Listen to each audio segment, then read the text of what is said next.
31st night కి farm house book చేసుకుని friends తో ఎంజాయ్ చేయాలనుకుంటున్నారా? అయితే వెంటనే డోసే యాప్ ని డౌన్లోడ్ చేసుకుని బుక్ చేసుకోండి. Welcome to Suman TV. నేను మీ సుమన్ టీవీ. సింహరాశి వారికి కనుక మనం చూసుకుంటే 2026లో ఎస్పెషల్లీ విమెన్కి ఏ విధంగా ఉండేటువంటి అవకాశం ఉంటుందనేది ఈరోజు మనతో పాటు వేదిక ఆస్ట్రాలజర్ ఉమాగారు ఉన్నారు. వారి మాటలను తెలుసుకుందాం. నమస్కారం ఉమాగారు. నమస్తే నాగరాజు గారు. సింహరాశి వారికి ఎస్పెషల్లీ విమెన్కి జనవరి నుంచి డిసెంబర్ వరకు ఏ విధంగా ఉండే అవకాశం ఉంటుంది అండ్ వారి గుణగణాలు ఏ విధంగా ఉంటాయి సార్? సింహరాశి అంటే ద ఒరిజినల్ 5th హౌస్ అండి. సో వీరికి ఎప్పుడు కూడా అధిపతి ఎవరు అంటే రవి అన్నమాట. సో రవి ఎప్పుడైతే ఆధిపత్యం వహిస్తుంటారో సింహరాశి వాళ్ళకి వేరే రాయల్ అండ్ లాయల్ నేచర్ అనేటువంటిది చాలా ఎక్కువగా ఉంటుంది. అంటే హుందాతనము, తర్వాత నమ్మకము అనేటువంటిది. రవి అనేటువంటి ఆయన ఎప్పుడూ కూడా సూర్య భగవానుడు అంటూ ఉంటామండి. జనరల్లీ వీళ్ళకి కోపము అనేటువంటిది ఎక్కువగా ఉండే అవకాశాలు ఎక్కువగా ఉంటాయి. సో సింహరాశి వాళ్ళు ఎవరు చూస్తున్నా సరే 2026 కాదు, జీవితం మొత్తంలో కూడా తీసుకోవాల్సిన జాగ్రత్త ఏమిటి అంటే తొందరపాటు నిర్ణయాలు అనేటువంటివి తీసుకోకూడదు, ఆవేశంలో నిర్ణయాలు తీసుకోకూడదు. ఆ విషయంలో కేర్ఫుల్గా ఉండండి. సింహరాశి వాళ్ళకి 2nd లార్డ్ బుధుడు అవ్వడం వల్ల ఏంటి అంటే మల్టిపుల్ టాస్కింగ్ అనేటువంటిది చాలా బాగుంటుందండి. అంటే పలు రకాలైనటువంటి భాషల మీద పట్టుండడం కానీ, పలు రకాలైనటువంటి జ్ఞాన సంపద వీళ్ళ దగ్గర ఉండడం కానీ ఉండే అవకాశాలు ఉంటాయి. బికాజ్ బుధుడు ఇండికేట్స్ మల్టిపుల్ కాబట్టి. సో మల్టిపుల్ టాస్కింగ్ కానీ, మల్టిపుల్ సోర్స్ ఇన్కమ్ కూడా, పలు విధాలుగా ఆదాయము అనేటువంటిది రావడం కూడా వీళ్ళకి సాధ్యం అవుతుంది. అయితే కళారంగంలో కావచ్చు, లేకపోతే వీళ్ళకి నాటక రంగాల్లో కావచ్చు, కళాత్మకమైనటువంటి క్రియేటివ్ వర్క్స్లో బాగా వీళ్ళు వర్కౌట్ అవుతారండి. ఎందుకంటే శుక్రుడు 10th లార్డ్ అవుతారు కాబట్టి. ఎప్పుడూ కూడా కొత్త తరహా వ్యవహారం ఉంటేనే వీళ్ళకి ఆ కొత్తదనము కానీ, ఆ ఇంట్రెస్ట్ కానీ, జీవితంలో ముందుకు వెళ్ళడం కానీ ఖచ్చితంగా జరుగుతుంది. ఒకవేళ మీరు సింహరాశి అయితే రొటీన్ జాబ్స్ కానీ, రొటీన్ బిజినెసెస్ కానీ చేయడం మానేసి మీకున్నటువంటి టాలెంట్ మీద, పొటెన్షియల్ మీద ఆధారపడి ముందుకు వెళ్ళగలిగితే కొత్త తరహా వ్యవహారంతో, కొత్త తరహా ఆలోచనతో మీరు ముందుకు తీసుకుని వెళ్ళగలరు. ఇదే కాకుండా the original 4th and 9th lord మీకు కుజుడండి. ఎర్లీ స్టేజ్లోనే జీవితంలో కష్టము అనేటువంటిది, ట్రాన్స్ఫర్మేషన్ అనేటువంటిది మీ జీవితంలో స్టార్ట్ అవుతుంది. తర్వాత ఏంటి అంటే జ్ఞాన సంపదతో పాటుగా ధన సంపదలు, వాహన యోగాలు, తర్వాత భూయోగాలన్నీ కూడా మీకు బాగా అనుకూలిస్తాయి అని చెప్పొచ్చండి. 4th అండ్ 9th లార్డ్ కుజుడు అవ్వడం వల్ల తర్వాత డబ్బు విపరీతంగా సంపాదించేటువంటి యోగంతో పాటుగా సింహరాశి వాళ్ళు ఇన్వెస్ట్మెంట్స్ ఏదైనా చేయాలి అనుకుంటే భూమి మీద ఇన్వెస్ట్మెంట్స్ చేయడం వల్ల మీకు చాలా లాభాలు అనేటువంటివి వస్తాయి. ఈ మాట బాగా గుర్తుపెట్టుకోండి. తర్వాత ఏంటి అంటే అష్టమాధిపతి గురుడు అండి. దీనివల్ల సంపూర్ణమైనటువంటి ఆయుష్ మీకు ఉంటుంది. పుత్ర సంతాన యోగం చాలా బాగుంటుంది. తర్వాత మేజర్లీ ప్రేమ వ్యవహారాల్లో విజయము అనేటువంటిది ఉంటుంది. బట్ మ్యారిటల్ లైఫ్లో చిన్న చిన్న ఇబ్బందులు అనేటువంటివి కానీ, ఒడిదుడుకులు కానీ, కష్ట నష్టములు కానీ ఉండే అవకాశాలు ఉంటాయి. సో సింహరాశి వాళ్ళు ఎవరు వివాహం చేసుకుంటూ ఉన్నా భార్య లేదా భర్త యొక్క జాతకాన్ని ముందుగా చూసుకుని చేసుకోవడం చాలా మంచిది. 12th లార్డ్ చంద్రుడు అవ్వడం వల్ల సింహరాశి వాళ్ళకి ఏంటి అంటే విపరీతమైనటువంటి ధన వ్యయం అండి. డబ్బులు నిలబడకపోవడం అనేటువంటిది ఎక్కువగా కనబడుతుంది. సో ఎంత సంపాదించినా అది ఫ్యామిలీ కోసం కావచ్చు, లేదనుకుంటే తల్లి కోసం కావచ్చు, ఇంటి కోసం కావచ్చు, ఆస్తుల కోసం కావచ్చు, నష్టపోవడం కావచ్చు, ఇలాంటివన్నీ కూడా ఎక్కువగా కనబడుతూ ఉంటాయి.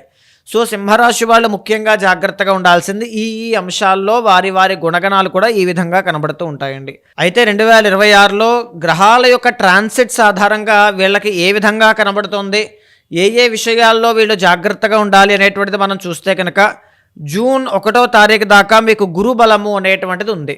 డిసెంబర్ 5వ తారీఖు దగ్గర నుంచి గురువు మీకు లాభంలోకి రావడం ప్రారంభించారు. ఆయన జూన్ 1వ తారీఖు దాకా మీ జాతకంలో లాభంలో ఉంటారండి. దీనివల్ల మీరు ఏదైనా ఆర్థికంగా ఎదగాలి అనుకుంటూ ఉన్నా, గౌరవ మర్యాదలు పెరగాలి అనుకుంటూ ఉన్నా, కుటుంబ సమస్యలు తొలగిపోవాలి అనుకుంటూ ఉన్నా, మ్యారిటల్ లైఫ్లో ఇబ్బందులు కానీ, లేకపోతే వ్యాపారంలో సమస్యలు, నష్టాలు అనేటువంటివి ఉన్నా అవన్నీ కూడా తొలగిపోయేటువంటి అవకాశం ఎక్కువగా కనబడుతుంది. సో మంచి ధన సంపదలు, ఆర్థికంగా ఎదగడం కానీ, సో పేరు ప్రతిష్టలు పెరిగేటువంటి యోగం జూన్ 1వ తారీఖు వరకు మాత్రమే మీకు ఉంటుంది. జూన్ 1వ తారీఖు తర్వాత నుంచి గురువు అనేటువంటి ఆయన 12వ స్థానంలోకి వస్తారు. దీని మూలాన ఏంటి అంటే విపరీతమైనటువంటి ధన వ్యయం, డబ్బులు నిలబడకపోవడం, విపరీతంగా ఖర్చులు అవ్వడం, శుభకార్యాలకి డబ్బులు బాగా ఖర్చు పెట్టాల్సిన పరిస్థితి రావడం, కుటుంబం కోసం బాగా ఖర్చు పెట్టాల్సిన పరిస్థితి రావడం ఎక్కువగా కనబడుతుంది అని చెప్పొచ్చు. తరువాత ఏంటి అంటే జన్మంలోకి గురువు వస్తారండి. జన్మ గురువు అనేటువంటి ఆయన ఎప్పుడూ కూడా వృత్తి ఉద్యోగాల్లో మార్పులు చేర్పులు కానీ, ధన నాశనం కలగడం కానీ జరిగేటువంటి అవకాశాలు ఎక్కువగా ఉంటాయి. కాబట్టి సింహరాశి వాళ్ళు జాగ్రత్తగా ఏదైనా ముఖ్యమైన నిర్ణయాలు కానీ, ఆర్థికపరమైనటువంటి నిర్ణయాలు తీసుకునేటప్పుడు కానీ, శుభకార్యాలు కానీ ఏవైనా ఉన్నా, ప్రయత్నాలు ఏవైనా ఉన్నా జూన్ 1వ తారీఖు లోపల చేసుకోవడం చాలా మంచిదండి. జూన్ 1వ తారీఖు దాటింది అనుకుంటే 100% ఒడిదుడుకులు అనేటువంటివి కనబడతాయి.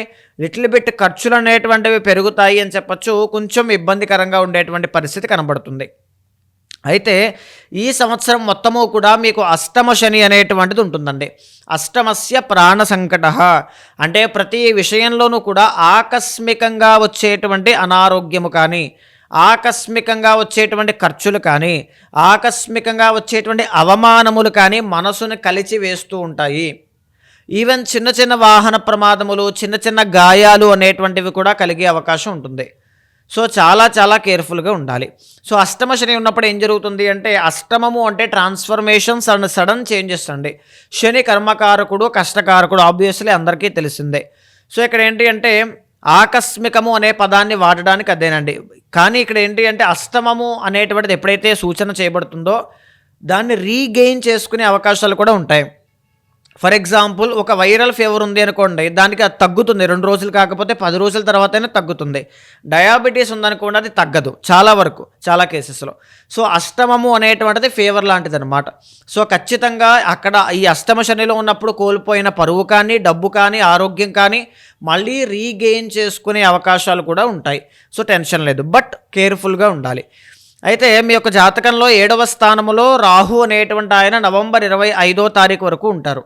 సో దీనివల్ల ఏంటి అంటే మ్యారిటల్ లైఫ్లో కానీ, పార్ట్నర్షిప్లో కానీ, వ్యాపారములో కానీ ఎవరైతే ఉంటారో ఈ ముగ్గురు కూడా కాస్త కేర్ఫుల్గా ఉండాలండి. రాహు ఇండికేషన్ ఎప్పుడైతే కనబడుతోందో దీని మూలాన వ్యాపారంలో ఒడిదుడుకులు అనేటువంటివి చూడడం కానీ, పార్ట్నర్షిప్ వ్యవహారాల్లో తగాదాలు రావడం కానీ, లేకపోతే మ్యారిటల్ లైఫ్లో డిస్టర్బెన్సెస్ రావడం కానీ, ఆర్టిఫిషియల్ మెకానికల్ రిలేషన్షిప్ మెయింటైన్ చేయడం కానీ జరిగే అవకాశాలు ఎక్కువగా ఉంటాయి.